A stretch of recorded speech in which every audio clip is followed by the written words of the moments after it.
ಏನಾಗಲ್ಲ ಅವು ಏನು ಅವು ಬರ್ತಾವ ಕೇಳಿಸಿ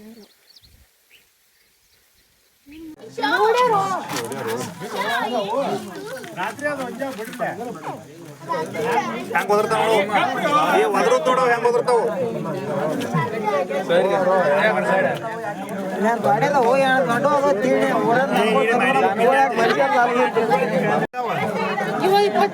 ಈಚೆ ಕಡೆ 34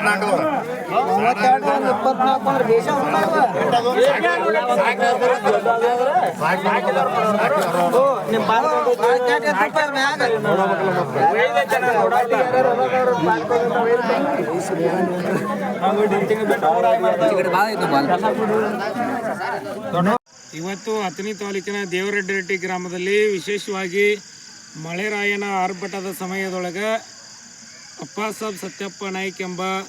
ರೈತರ ಒಂದು ಬಾವಿಯ ದಂಡೆಯ ಮೇಲೆ ಅಗ್ರಾಣಿ ಸ್ಥಳದೊಳಗೆ ಒಂದು ಸುಮಾರಾಗಿ ಒಂದು 50ರಿಂದ 60ಕ್ಕಿಂತ ಹೆಚ್ಚು ಮೊಸಳೆ ಮರಿಗಳು ಕಾಣಿಸಿಕೊಂಡಿದ್ದರಿಂದ ಒಂದು ಇಡೀ ಗ್ರಾಮಸ್ಥರಲ್ಲಿ ಒಂದು ಆತಂಕ ಹುಟ್ಟಿದೆ. ಅದಕ್ಕಾಗಿ ಫಾರೆಸ್ಟ್ ಆಫೀಸರ್ಗಳು ಬಂದು ಇನ್ನೂ ಅನೇಕ ದೊಡ್ಡ